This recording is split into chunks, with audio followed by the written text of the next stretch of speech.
রহমাতুল্লাহি ওয়া বারাকাতুহু। ইন্নাল হামদালিল্লাহি ওয়াহদা ওয়াসসালাতু ওয়াসসালামু আলা মান লা নাবিয়্যা বা'দা। আম্মা বা'দ, আউযু বিল্লাহি মিনাশ শাইতানির রাজীম। বিসমিল্লাহির রহমানির রহিম।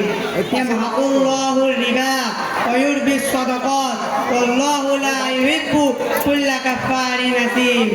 সমস্ত প্রশংসা সেই মহান আল্লাহর জন্য, যিনি আজকে আমাদের সকলকে এই মজলিসে বা এই অনুষ্ঠানে উপস্থিত হওয়ার তৌফিক দান করলেন।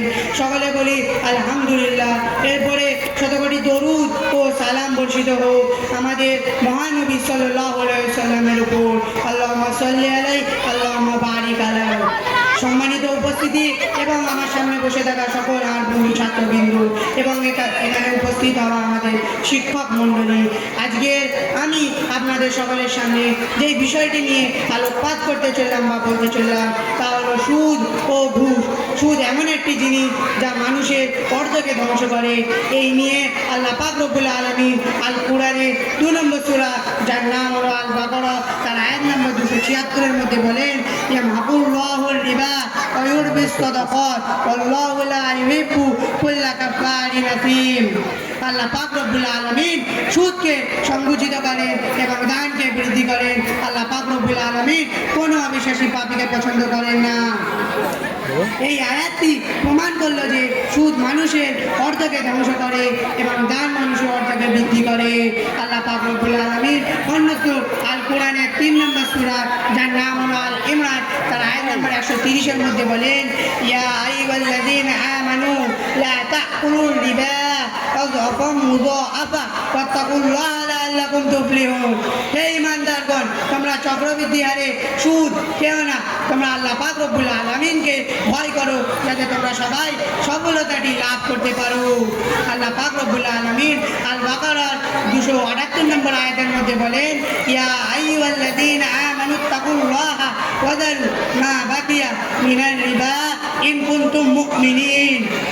হে বিশ্বাস স্থাপনকারীগণ, তোমরা আল্লাহ তাআলাকে ভয় করো এবং তোমাদের মধ্যে যদি কেউ মুমিন হও তাহলে সুদের মধ্যে যেই বকেয়াটি রয়েছে তা বর্জন করো। এরপর আমি আপনাদের সকলের সামনে কিছু হাদিস পেশ করতে চললাম বা বলতে চললাম। তার মধ্যে প্রথমটি হলো আন জাবির রাদিয়াল্লাহু তাআলা আনহু ক্বালা লা'আনা রাসূলুল্লাহ সাল্লাল্লাহু আলাইহি ওয়াসাল্লাম আকিলার রিবা ওয়া মুকিলাহু ওয়া কাতিবাহু ওয়া শাহিদাইহি ক্বালাহুম সাওয়া।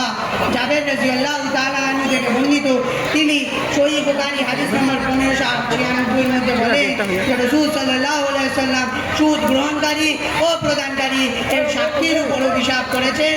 আল্লাহর নবী সাল্লাল্লাহু আলাইহি ওয়াসাল্লাম বলেছেন যে অভিশাপে তারা সবাই এক সমান।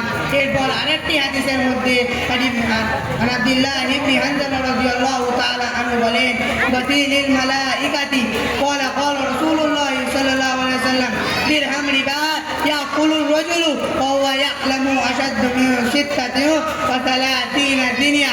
আব্দুল্লাহ ইবনে হানজালা রাদিয়াল্লাহু তাআলা আনহু থেকে বর্ণিত, তিনি সহিহ বুখারী হাদিস নম্বর 22007 এর মধ্যে বলেন যে আল্লাহর রাসূল সাল্লাল্লাহু আলাইহি ওয়াসাল্লাম বলেছেন, কোন ব্যক্তি যদি জেনে আর শুনে একটি দিরহাম বা একটি মুদ্রা সুদ গ্রহণ করে থাকে তাহলে তা 36 বার জেনা করার চেয়েও কঠিন হবে।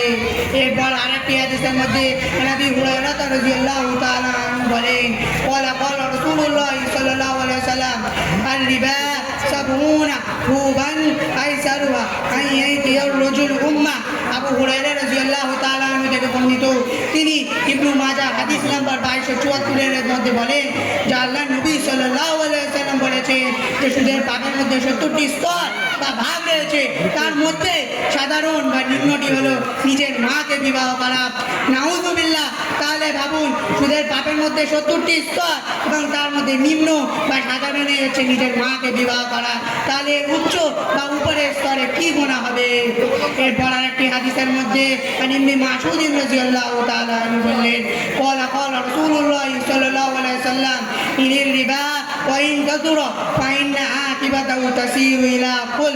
আন ইবনে মাসউদ রাদিয়াল্লাহু তাআলা আনহু থেকে বর্ণিত, তিনি সহিহ বুখারী হাদিস নাম্বার 2587 এর মধ্যে বলেন যে আল্লাহর নবী সাল্লাল্লাহু আলাইহি ওয়াসাল্লাম বলেছেন, নিশ্চয়ই সুদ এমন একটি জিনিস যার পরিমাণ হচ্ছে সংকুচিত হওয়া, যদিও সবার তা বৃদ্ধি বা বড় বলে মনে হয়। এরপর আবু হুরায়রা রাদিয়াল্লাহু তাআলা আনহু বললেন, ক্বালা আনা রাসূলুল্লাহ সাল্লাল্লাহু আলাইহি ওয়াসাল্লাম আর-রাসিয়া ওয়াল মুরতাসি।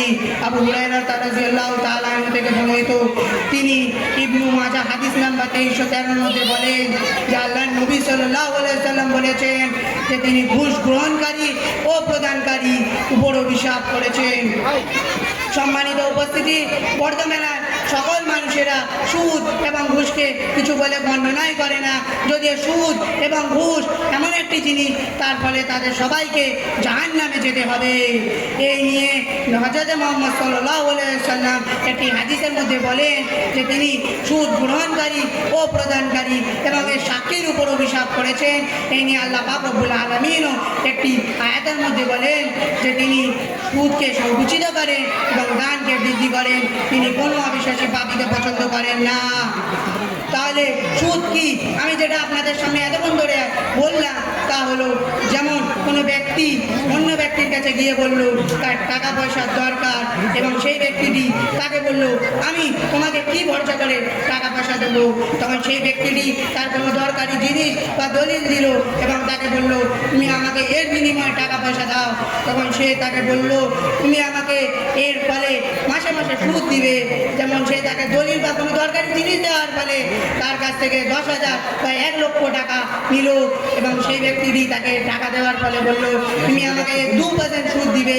তাহলে 1 লক্ষ বা 10,000 2% সুদ হচ্ছে, সে যদি তার কাছে 10,000 টাকা নেয় তাহলে তাকে মাসে মাসে 200 টাকা সুদ দিতে হবে এবং যদি তার কাছে 1 লক্ষ টাকা 1 লক্ষ টাকা পয়সা নেয় তাহলে তার কাছ থেকে তাকে 2,000 টাকা সুদ দিতে হবে। এবং ঘুষ কি?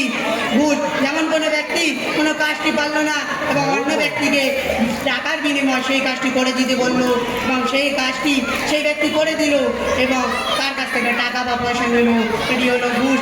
যেমন কোনো ছাত্র স্কুলের স্যারের কাছে গিয়ে বলল যে আমি তোমাকে টাকা বা পয়সা দেবো এবং আমি স্কুলে ফেল হয়ে গেছি, তুমি আমাকে পাস করিয়ে দাও এবং তার ফলে সে তাকে 5,000 টাকা দিল সেই স্যারটিকে এবং সেই স্যারটি তাকে পাস করিয়ে দিল, এটি হলো ঘুষ। এবং সাক্ষীরা কি? যারা সুদ বা ঘুষ নেয় বা সুদ বা ঘুষ দেয় এবং কেউ এর সাক্ষী প্রদান করে বা কেউ তাদেরকে করতে বলে এবং সে করে দিল, এটি হলো সাক্ষী এবং তাদেরকে আখিরাতে যেতে হবে কারণ সে এর সাক্ষী দিল। আমি আল্লাহর কাছে প্রার্থনা করি যে আমাদের সকলকে সুদ এবং ঘুষ থেকে বাঁচিয়ে রাখুন। আল্লাহুম্মা আমিন। আসসালামু আলাইকুম ওয়া রাহমাতুল্লাহি ওয়া বারাকাতুহু। ওয়া আলাইনা ইল্লাল বালাগ।